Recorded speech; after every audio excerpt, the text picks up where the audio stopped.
I cut the check, I cut the check, I cut the check. Tell my niggas we up next, so we up next. She shot a text, she shot a text, she shot a text. Kill the I might put the different day, put a nigga on that same shit. I've been ballin' with my niggas, Kevin Cambridge. Oh, you drippy, but you better tuck your chain quick.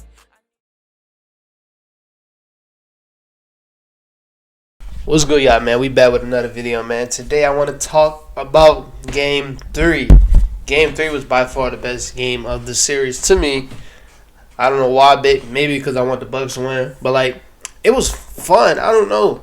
It felt like the Bucks crowd was just more in it. And I just loved the energy, bro. I wish we had this energy with last playoffs because I know the finals in Staples Center and what is that arena? American Airlines Arena. Like, that would have been so fun. I'm sad that we didn't get that finals in the arena with fans. But I'm happy we got this finals, man. I want to talk about Game 3. So first off, I want to talk about the Suns. It was just a bad game. Like, for the Suns fans, I wouldn't overreact. I wouldn't get, like, scared or worried because, like, bro, it's a bad game. D-Book had 10 points. You're never going to get that with Devin Booker. He's never going to have 10 points again in his life. He's just not, bro. He's not. That's not him at all. That's not him. He shot bad. You kind of see some of the shots he was taking. He was just trying to see the ball go in the net, and he was just not having it.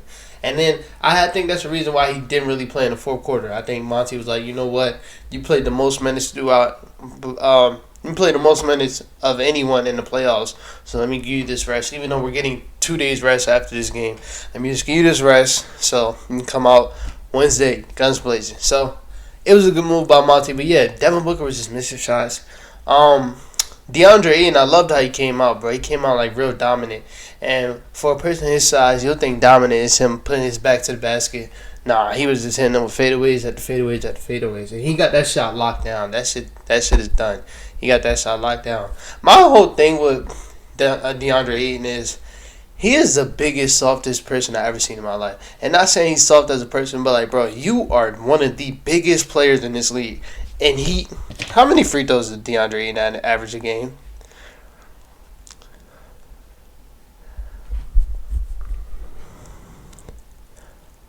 He averages 2 free throws a game. At that size. Put your back to the basket and start bodying motherfuckers. Because once you learn how to do that, there's no way to stop you, bro. Even though I haven't seen you shoot a 3-point shot, I'm pretty sure you're capable of shooting a 3-point shot. And your mid-range, like I said, is already locked down. You're good on the free throw line. So I don't know why he doesn't have his back to the basket most of the time. Or some of the time, because I feel like he'll be really good in that thing, bro. Like, that's been his criticism for as long as he's been in the league. Like, he's so big, but he doesn't back you down. He doesn't do none of that. Even when you see him with a smaller defender on him, he'll do that sometimes. But sometimes he'll be getting overpowered, bro. I seen PJ Tucker, I seen Drew Holiday overpower him a couple of times, bro.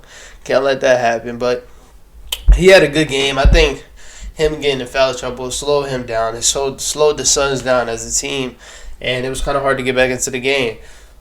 Jake Crowder and Cam Johnson, they tried to save them. They tried. Cam Johnson had that one big dunk. That, to me, it looked like it was a charge. But, hey, it was a good dunk. He took off, bro. He had a head full of steam. He took off. He had that one dunk. Then he had a 3. Then he had the reverse layup right after the dunk. So, he was trying to get them back. Jake Crowder hit 6 threes, had 16 points. He was trying to get them back. Mikal Bridges, like I said. Well, yeah, I didn't actually say this. Y'all see me on Twitter, bro.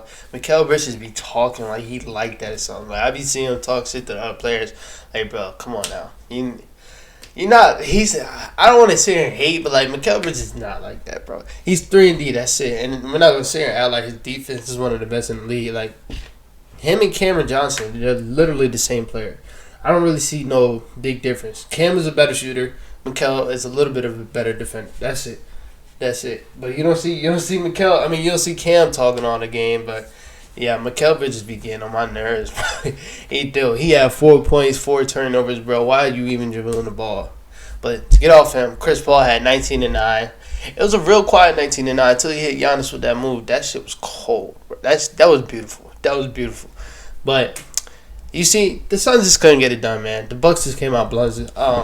They came out hot, bro. They came out hot.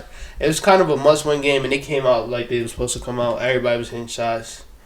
and they just played as a team. The thing I like about this game from the Bucks is it was more ball movement. It was a lot more ball movement. And it just worked out, bro. You seen Bobby Portis got a couple threes. You seen Pat Connaughton had 2 threes. He probably had the biggest three of the game and slowed down the run that the Suns were making. Chris Middleton had some threes that was in the flow. Drew Holiday, if I'm not mistaken, he either hit 2 threes back-to-back or 3 threes back-to-back. So they was just flowing better, man. You even see Brook Lopez got in there a little bit. Bobby had 11 and 8, 4 offensive rebounds. That's a big thing, bro. A lot of second chance points came from that. Giannis had a lot of offensive rebounds. With DeAndre Ayton being in foul trouble, they was able to go big, even though really it's not big, but like Giannis still a big motherfucker. So they went big against the Suns, and you also had Bobby Portis there. So it was kind of hard. It was hard for them to do anything. It was hard for them to get rebounds, and there was a lot of second chance points. And they got to the line a lot. Giannis went 13 from 17 from the line, bro. So he was hitting his free throws. It was a time where he hit 4 in a row. So it was a great game. Great game by Coach Bud, bro. He had a great game. Like I said, putting Bobby Portis in when they went small, and he just had a great game, bro. The team had a great game, bro. Drew Holiday was taking really good defense on Devin Booker, even though Devin Booker was missing a lot of shots. Drew Holiday and PJ Tucker were right there. Like in the beginning of the game, they were both making game-winning plays, and it was the first quarter. Just being active on Devin Booker. You seen that last series when Devin Booker has somebody that's active on him, that's touching him constantly, physical with him. It's kind of hard for him to score. But still, Devin Booker is one of the best talents we have in this league. But yeah, the Bucks just flow way better this series. This game. I like how Chris Middleton was the ball handler.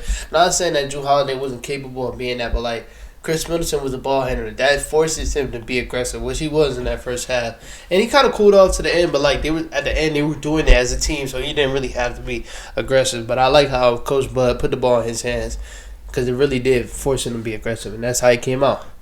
But the real thing why I wanted to bring this video, Giannis. Giannis is having one of the most dominant playoffs I've seen in a long time.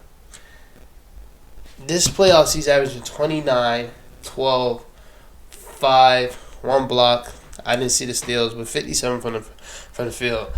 I was not finna put the free throw line. He's shooting like 50 from the free throw line. Like it was like .143 from the three.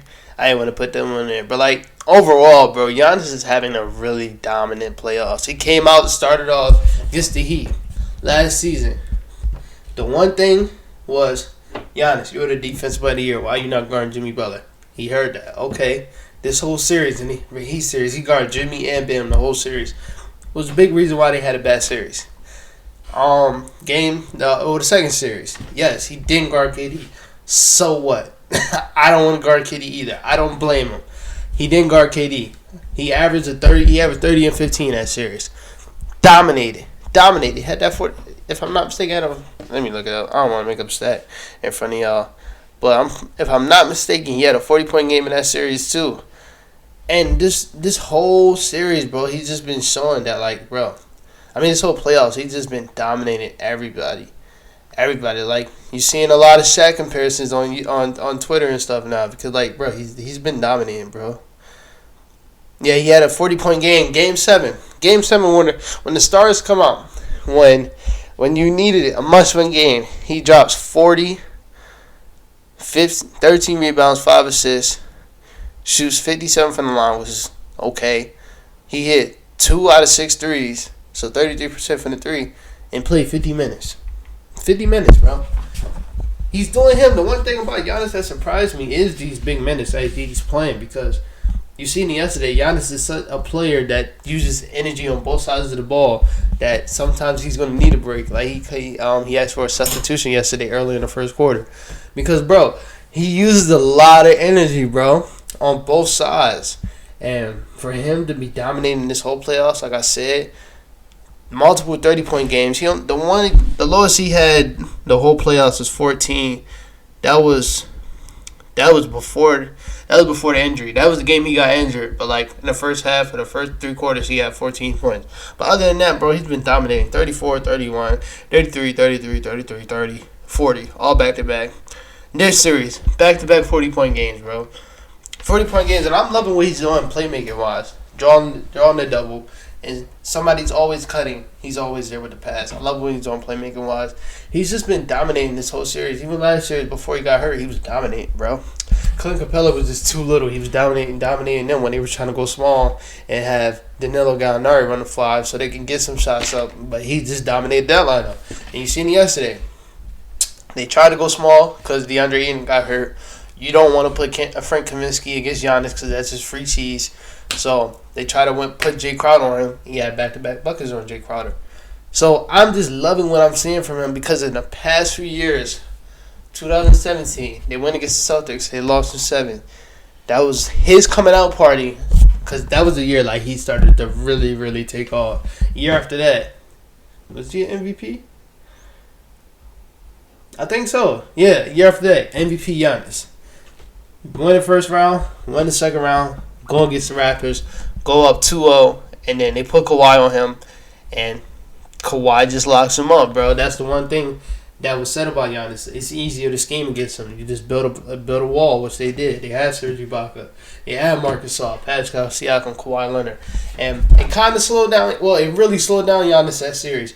But the surrounding pieces also didn't show up. You did have Eric Bledsoe. You did have Chris Middleton who didn't show up that series. But that was the narrative was, of course, Giannis cannot show up in big moments because it's easier to have a scheme around him. Last season, they got beat 4-1. Dominated. The Heat built the perfect wall around Giannis. He couldn't do nothing. This season, he's coming out and dominating every series. So that whole Giannis doesn't show up in the playoffs, that narrative is done. It's canceled. It's over. It's over, bro. Because this whole playoffs, he's been showing up, bro. Like, look at his stats, bro. I don't know what the hell true shooting means, but I know it has something to do with efficiency. But if I'm not mistaken, it said his true shooting was like 65. So that sounds like a lot. 67. Yeah, 67 true shooting while averaging 34 points. Like, he's out here dominating, bro. And the thing I love with him, he's not forcing the threes no more. He was kind of doing that in the Nets series. He was forcing the threes to see if they would go down. But, like, he's not doing that no more. He's letting the game come to him. And it's working, bro. It's working. Drawing the double. He knows nobody on the other side can stop him. How big DeAndre Ayton is, he's not stopping Giannis at any level. Just not. So Giannis was dominating him. Then they tried to put Jay Crowder on him. 3 in a row. They just gave him 3 in a row. And he's getting to the line. He's making his free throws, bro. He's making his free throws. 13 for 17 is really good for Giannis, bro. It's really good. So I want to say shout out to him, bro. Because when you think about top 5, bro. When you think about top 5 in the NBA, like, you know, Curry, KD, LeBron, they're solidified. But when you think about the other two, it's between Harden, Kawhi, and Giannis. Who do you take out of that 3? I don't know. Let me know in the comments. Who do you take out of that 3? I ain't gonna lie. Giannis to me is solidified now. The way he's playing this playoffs, I can't put 5 players over him. He's solidified. Because it's not like in the fourth quarter, like, he's not doing nothing. No, like, he's even getting his own buckets in the fourth quarter when they're in close games. So he's solidified. That whole he can't come up in the crunch minutes. Nah, he's been doing that this whole playoffs. He's good. Kawhi and Harden, I ain't gonna lie, bro. When Harden healthy, bro, Harden one of the best basketball players I've ever seen in my life. So I'm gonna have to put Harden. But yeah, let me know in the comments, man. Shout out to Giannis, bro. Person that got it from the mud, man. Shout out to him. That's why I really want him to win this championship, bro. Because his whole career arc and his narrative and his story is just crazy, bro. It's crazy. And then to do it with your brother. Do it with the team that drafted you. That signed you to your first big max deal. And then just doing it for his dad, bro. His dad passed away a couple years ago. Doing it for him. And then all 3 of the brothers that's in the NBA, y'all all have rings, bro. That's why I want him to win this ring so bad. And I want him to win it now. I want him to win it now, bro. Because like I told y'all, bro, at the age of 26, he's been doing some stuff that we haven't seen a lot of players do. So, I'm loving him, bro. I'm loving it. He's dominating, bro. He really is dominating, bro. So shout out to him, bro. He just broke his leg last week, bro. That is crazy, bro. He really is a freak, bro. I don't care what nobody say. He broke his leg. Ain't no way your leg should do this. Ain't no way your leg should do that, bro. He broke his leg. He's a freak, bro. But other than that, man, that's it for this video, man. Probably come back when this series is over. I don't know. I ain't gonna lie. I might start doing my position, top 10 at each position series. I really want to do that, actually. I can't wait to do that. Yeah, so I'm going to do that probably in the next 1 or 2 weeks. You'll see it coming out. But other than that, man, that's it for this episode. I'll talk to y'all later. Thanks for all the love I've been getting on my videos. Like and subscribe. Peace out. What's good, y'all? I'm back. I forgot to say one thing about Giannis. The other thing that I'm loving, especially from this series, he's showing us why he was the defensive player of the year. Most definitely. That effort plays that not a lot of people do, as far as the help blocks that he just comes out of nowhere and just blocks a shot. Like in game 1, on a hurt knee, jumps on the fucking free throw line, glasses a shot. Last game, multiple blocks. This game, multiple blocks. Even this game, bro, guarding DeAndre Ayton in the post. He had a couple steals in this game. On the switches, bro. D-Book and Chris Paul, sometimes they're going to make the shots because they are just amazing basketball players. Like what was it, game 2? He had a good defensive play against D-Book. D-Book just shot over him because he's one of the best offensive players in this league. Yesterday, Chris Paul mixed him up, but with Giannis being so long, with him being so quick on his feet, he got back, was right there for that shot. Made it hard for Chris Paul, but I'll take Chris Paul in the mid-range over anything in the world. He hit that, and it was so smooth. But the thing I've been loving from Giannis is he's been playing really good defense, bro. It was a period of time when he was on Devin Booker a lot yesterday. And it was a period of time when he was on DeAndre Ayton, bro. He's been guarding the guys, bro. And he's been playing really good, bro.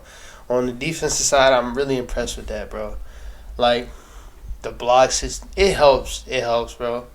It helps, bro. Bro, Giannis is a monster. He's a monster. There's nothing more to say, bro. He's a monster. Shout out to him, bro. I'm just watching the highlights that I'm going to put in my video, bro. It had me not blushing or some shit. What was I going to say? I had chills, bro, because one, the crowd, and two, basically I've seen this player since he's been in the league, bro. To see where he at right now, bro, I'm just so happy for him. I'm so proud of him. So shout out to Giannis, bro. Shout out to him.